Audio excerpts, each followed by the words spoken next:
Hello, it's Jane here, and I'm about to do the allotment challenge. The lovely Patrick Meehan and the fantastic Julie Drake have very, very kindly nominated me to take part in the allotment challenge, which is basically talking about the allotment. I mean, what sort of challenge is that for someone like me? I'll talk no end to anybody about the allotment, and I'm going to have to try and stick to the 10 questions that we've been asked. The last time I was nominated to do a challenge, it ended up with me getting very, very wet, and there was quite a lot of screaming.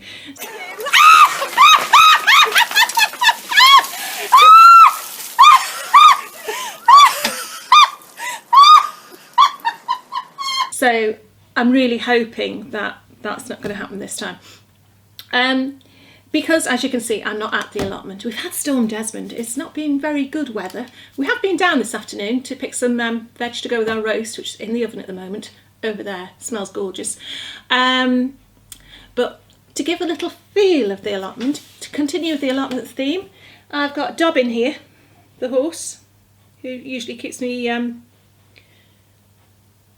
company down there. There's usually a horse in the field next door. Bit difficult to get him in without his legs, but you know, we tried our best. And a festive pumpkin. Why a festive pumpkin, you may ask? Not to be outdone by Tony and his twinkly tree and Bill with his tinsely haircut. I've got something else. 1 second, please.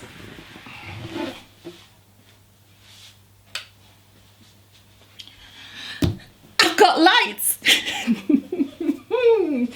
Okay, hold on. 1, 2, 3, 4, 5. There we go. Better put them on static, otherwise we'll have to have one of those little captions at the beginning saying warning, flashing lights. Okay, so thanks Julie, thanks Patrick. I'm going to try not to talk too long. I have actually tried to do this afternoon. It was light when I started, but my camera kept cutting out on me. How rude, how rude. It was as if it was trying to tell me to be quiet. So anyway, I'm doing it again. Okay, glasses on. I've got my questions just over here. How long have you had your allotment for? We have had this current allotment now for just over a year. We got the keys in October 2014, and so that's it. So when we started it, it was dark, wet, miserable weather, but it gave us loads of time to get stuff done, get the infrastructure set up, build the shed, build the greenhouse, that sort of thing. So it's been absolutely brilliant. What a fantastic year we've had. We have had allotments before. We had one when we first left college, and we didn't really know what we were doing at all, but really, really enjoyed pottering around and basically just going down and picking raspberries. And we grew some very, very long mooly. I don't know if any of you have ever heard of that icicle radish, the white radish, Japanese radish. Grew loads of those, couldn't get over how successful they were. For a pair of numpties like us, but then realised we couldn't actually eat them in anything apart from maybe that much in a salad. So that was our first allotment. Then we've always tried to do things in whatever garden we've had, but our next actual allotment we had actually when we moved to Staffordshire, and the girls are very young, and it's difficult. If you've had a family, if you know people with family, if you've been a child, you will know that it's a busy time. It's a very busy time, and it doesn't leave you with much time to go to the allotment and get things sorted. Even though in our previous allotment we built what some people very unkindly called a child cage to put the kids in when they were really small. But that didn't work out. You know, you'd maybe get 5 minutes to yourself to do something. You couldn't engross yourself in any given task really. So basically we gave that one up. Plus it was on the other side of town, so it meant every time we went as a family, it was like a major expedition getting ready to go out, and more often than not we went in the car. So we gave that one up probably about, I would say, 10 years ago. And then this leads on to the next question, which is, I'll get the wording right, how long did you have to wait for your allotment? We had to wait for the allotment that we've got now for about 5 years, but that is because it's on the allotment site that's literally 6 or 7 minutes walk down the road from our house. And had we wanted any allotment, we probably would have got one a lot sooner. But because we knew from previous experience, we didn't want to be involved in the packing the car, getting ready for the day, committing a huge amount of time to go on the allotment. We wanted something we could walk down to and basically have as an extension of the back garden. Just have more convenience, something we could pop down to, several times in the day if we want to. Pop back for a flask of tea or dinner or something without it being a big deal. So so we had to wait for that, but it's been really good, and I'm so glad we held out, because now we're there. It's perfect. It's just perfect. Again, I go off the tangent sometimes, and I'm in danger of doing it here, but I'm trying to keep it this short. Okay. Where did you learn about gardening? Well, I mentioned to Tony before in his comments about how many people who are doing these questions and answers have had some sort of experience from when they were very young to do with other members of their family, grandparents, parents, whoever, taking them round a garden. They've got memories of maybe picking something or just carrying manure or something in a bucket, I think someone said. That might have been Tony, I don't know. But yeah, some sort of little, if you pardon the pun, it's like some sort of little seed is planted when people are young, and they might ignore it for the rest of as they're growing up. Teenage years, gardening's not a very cool thing to do. And it's only as perhaps you grow a little bit, you develop a little bit, those little seeds have developed with you, and when you do get the chance, you realise actually it's been with you all this time. And I think it's so important that we can pass this stuff on to the young people of today. I'm going off on one again. But yeah, where did I learn about gardening? Again, my mum and dad, who are now 79, they've always gardened, not with vegetables, not with produce or anything like that, but flowers. Mum's side of the gardening is the flowers, dad's side is the lawn and chopping trees down. We've had many an argument about chopping trees down. But yeah, I remember when I must have been about 3 or 4, we moved to like a 70s semi-detached, and there was a glass porch at the front, and it was always full, or in my mind it was always full of busy lizzies and geraniums. And it was because my mum has got the most incredible green fingers. She would just snap a piece off one plant, bung it in some soil, and it would grow. And she managed to be able to keep these things year after year after year. I think she rarely went out and bought any plants. But we just always had this constant thing of flowers in the porch. Plus there were standard roses. I remember like standard roses in the back garden. Not a big garden, but they really looked after them. And their garden, again, however many years, 40 years later, 45 years later, well, like I say, they're 79 and they've still got a gorgeous garden. So obviously their interest in gardening must have rubbed off on me in some way. So thanks, Mum and Dad. I do remember the very first things I planted were radishes. And I was a teenager when I planted radishes. I don't think I was very cool. Fair enough. But you get many teenagers coming in now going, hey, I planted some radishes today, and they grew. But yeah, I remember planting radishes, and I remember Mum and Dad did have a very small greenhouse, and we grew cucumbers. And I was the only one who liked cucumbers, and it was the, are they the burpy ones? The ridge ones. Not the ridge ones, anyway, the ones with the prickly skin.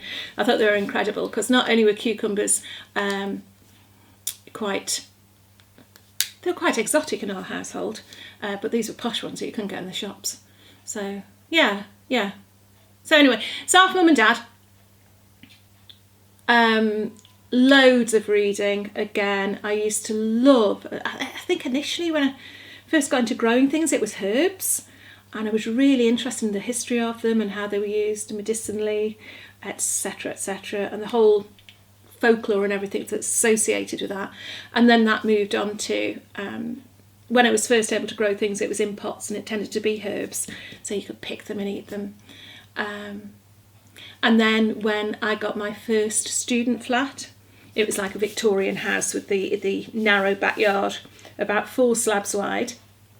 And I remember we pulled up slabs down one side along the fence, and I put tulip bulbs in there, and I was so thrilled because it was like the first thing I'd actually grown in my own space. And then the next flat that we got just had a very square backyard, and we used to we had like a building site, I probably shouldn't tell you this, we had a building site a couple of 100 yards behind the set of flats, and I don't know where we found the wheelbarrow from, but we spent quite some time going and gathering rocks and stones, and we built ourselves like a wall in the backyard, and then again went and collected bits of soil and tipped loads of soil and basically built a raised bed, and that was fantastic because we were then able to, or I was able to, get plants from here, there and everywhere, and just had that first little bit of a garden. And then from then on, any bit of garden that we've had, we've absolutely filled with pots and gone as vertical as we can and as packed as we can. I've gone off the question again, haven't I?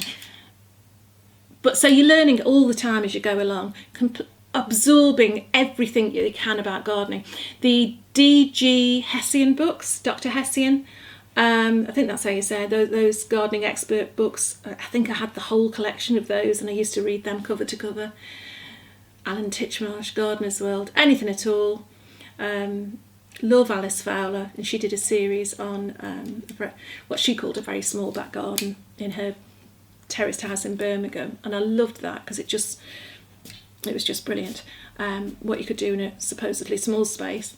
But then latterly I've done most of my learning off YouTube channels and off you out there, because there's such a wealth of information out there. And I think the very first YouTube channel that I started watching on a regular basis was Sean's over at the Hort channel. I'll come back to Sean in a minute. And just seeing sort of everyday life at an allotment with him and Vivi and Jeff, and different ways that different people did things, that really grabbed my attention. So yeah, probably the same way as everyone. Bit of history in there, books, television, magazines, amateur gardening, used to love amateur gardening, and latterly YouTube. Probably missed something out. Gone on long enough about that one. I've probably worn my battery down again. This might not be recording. Okay, blah, blah, blah, blah, blah. Do you plan to winter garden? No, not really. Although, like I say, it is December, and we have just been down there and picked, this is what we've picked: turnips, broccoli, greens, leeks. We've already got potatoes in, we've already got celeriac and parsnips in. So although we haven't deliberately planted a winter garden, we have got things growing. And I think next year I'd quite like to get my head around doing a bit more in the winter garden, really. I think this year's just been such a learning curve actually growing stuff, growing as much as we did over the summer, that we didn't even think of winter gardening. So short answer no, long answer a bit. Okay. What's been your biggest success this year? Biggest success? Beans! Beans and more beans. Scarlet Emperor beans. We didn't have one black fly on them. They just kept coming and kept coming and kept coming. They were fantastic. Purple teepee beans were beautiful. Blue Lake beans grew well. Probably wouldn't grow those again this year, because next year, and this is my favourite, drum roll, Balotti beans. They've been fantastic. They look good. They, you can eat them young. Still got some drying at the moment, but eaten fresh, they are so tasty. quite a revelation. I didn't know a bean could taste that good. So yes, that's been our big success. I think actually the amount we got plus the amount of excitement about them, because there was something we really, really, really enjoy. Okay, things just gone off. Biggest disaster this year. Oh, there's been so many. Courgettes didn't come. Poor little aubergine. Onions were a bit pants. And what else? Tomatoes weren't very good. I suppose disaster-wise, it's probably the courgettes. How can you not grow courgettes? We managed. We could probably, it might be a world record about how not to grow a courgette. We certainly failed this year. But never mind, fingers crossed, next year we'll grow some good ones. I think, again, that's the thing with gardening. You can have a disaster, or what's perceived as a disaster, but then you pick yourself up and you think, yeah, okay, come on, I'll do it again. It hasn't put me off growing them. It's just made me want to grow them better. It's more of a challenge for next year. So, yeah, courgettes weren't too good, but next year they will be. Okay, next one. Are you planning on trying anything new this year? Yes. Yeah, quite a few things. Zinnias. I've seen a lot of people growing zinnias. I've not grown them before, so I want to try them. And, oh yes, I know. This was a crop that seemed very fashionable about a year ago. A lot of people tried them. I couldn't get hold of by the time I'd read up about them, it was past planting time, and I couldn't get hold of the seedlings anywhere. But cucamelons, they're probably a flash in the pan, but I did go and buy some seeds. Too late to plant last year, as I say, but I think I'll give them a go this year. Although they do, from what I've seen from the success rate of them, they do seem to take up quite a lot of space. So, I don't know. Have you tried cucamelons? Let me know. Do let me know. And tell me, were they worth it? They're a strange thing, but bit of a novelty crop, I suppose. But yeah, I might try them. I will try them. We've got the seeds, I'll try them. Okay, how do you preserve your crops? Again, same as everyone really. This year we've done jams, pickles, chutneys, soup. Not really preserving them as a soup because it tends to get eaten straight away, but that's one of the way we've used them. But probably the majority of times that we've preserved something, it's been frozen. So open freezing in the freezer for an hour or two, and yeah, to stop everything sticking together, and then put in Ziploc bags. I haven't got a very big freezer though. I live in fear of us having a power cut and the freezer defrosting and all the year's produce just going. But I think it's mainly beans we've got in there. Beans, what a surprise. It's mainly beans we've got in our freezer, so I don't think we'd miss a few. Okay, so right, okay, yeah, that's how we preserve them. I can't tell you how many technical glitches I have had today with this. I thought it would be a really easy sit down for 10 minutes and have a nice chat about the allotment, but even for me, I've been talking quite a long time now, and I feel like it's a bit of a marathon, and it's just not recording because my camera's gone a bit doolally-tat. So anyway, I've been on a YouTube channel, believe it or not, about how to fix your camera, and so I don't know what the quality of this is going to be like at all. If it records, if you can vaguely hear what I'm saying, even if you can't, that's fine by me. I'm carrying on regardless. Okay, the next thing is favourite meal to make from your produce. It's beans. It's beans again. It's my borlotti beans braised with garlic, sage, what else was in there? Tomatoes.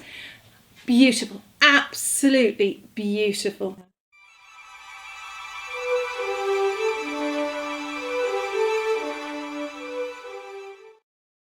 Bean could taste so good.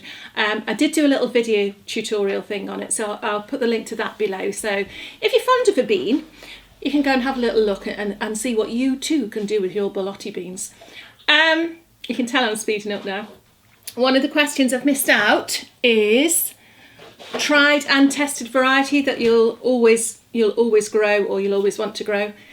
Even though this is the first year on this allotment, we have grown this particular crop before, and that's pink fir apple. There'll always be a place in our hearts for a pink fir apple, as well as a place in our allotment. It's just a fantastic potato. If you've never grown it, why not? I demand that you do. Bit knobbly, bit difficult to scrub, but really, really good. So yeah, give it a go alongside the rest of your spuds. Okay, it's just such a beautiful flavour. I think that might be it. I think at long last my marathon talking, oh as if by magic I'm being passed a rather unattractive potato. Okay, that was magic, wasn't it? That's your pink fir apple. Not a brilliant example. That's another small one. You can see why they're not that popular in shops, because they are fiddly to scrub and prepare. Usually, I must admit, they are bigger than that. And they look a little bit like ginger, actually. The actual tubers look like ginger roots. So, yeah, worth a go. Can you believe my laptop's just run out of charge now as well? So I don't even know if that's all the questions. But aside from the technical hitches, which will all be edited out, although I could make an hour's tutorial full of all the bloopers, lights fusing, stuff going on in the background, I won't. It's been quite nice just sitting here and chatting. I mean, the allotment, I'm adding this is like a little PS on the end. I just love it. You can escape from everything down there. Well, you can't. You can temporarily escape in your mind, I think. That sounds like I'm a bit mad. I probably am. But it's so meditative going down there and just engrossing yourself in a task. It's exercise. It's fresh air. There's such a sense of community, both actually at the allotment and online. I mean, we all know, that's why we're watching these things and doing these things. And at the end of all that, you've got food. You've got food that you've grown yourself. How much better can it get? It's like that's a little bonus at the end. All these other things, there's that bonus at the end. The tap's just decided to come on its own. I'm ignoring it. I'm trying to.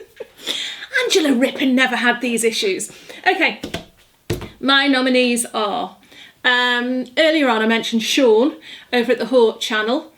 Hort channel, Horticulture and Allotment channel, Sean James Cameron. Put any of those things in and you'll come up with Sean. And really, I mean, he's just been a wealth of information for me over the last year. I think he was one of the first channels I started watching.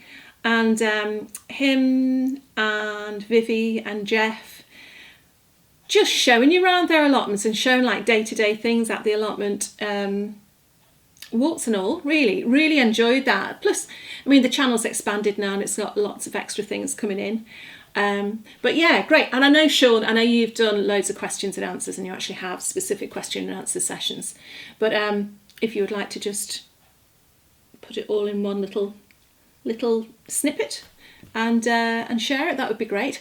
The other person who I'd like to nominate is Bryn.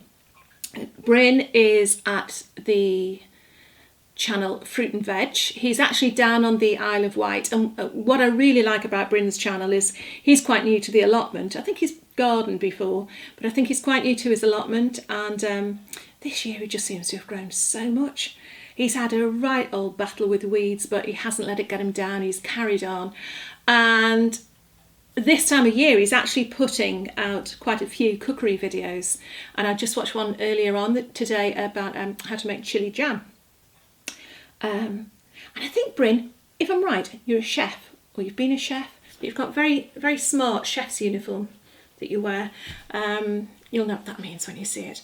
And yeah, it's obvious that Bryn really enjoys what he's doing and he's passing on what he can to us. And so, yeah, Bryn, I'd like to know your 10 answers to these questions. And then last but certainly not least is John from Guppy's Garden. John, you're a young lad. I think it's fantastic that you've got the interest you have at your age. It's sort of, I mean, you're not that young. I don't want to patronise you, but you know, to see someone, one of the younger generation coming through, I think is really inspiring. And I know you get your brother involved now and then. And this year you've been growing stuff to show and had some success with as well, I think. But your enthusiasm really comes through, and I think it'd be really interesting to get a few answers from someone who is perhaps, you know, a little younger than, would I say the majority of us? Than a lot of us on these allotment channels. Yeah, so it'd be great to get it from a younger person's point of view. So there's my 3 nominations. I'll put all the links to their channels below. And I really, really hope that this is recorded, because if not, I think there is going to be screaming and there is going to be water thrown, and I'm going to get in quite a temper. I don't get in tempers. I just cry. So yeah, that's it. That's the edited version of my allotment challenge. Hope you've enjoyed it. I've enjoyed it, bits of it when things have gone right, but not when things have gone wrong. No, it's been quite nice sitting down and going through why I do what I do. And so hopefully next time I'll be back down at the allotment. It hasn't been washed away in Storm Desmond. And I hope that you're all keeping safe wherever you are. Okay, and yeah, that's it for now. Okay, so bye.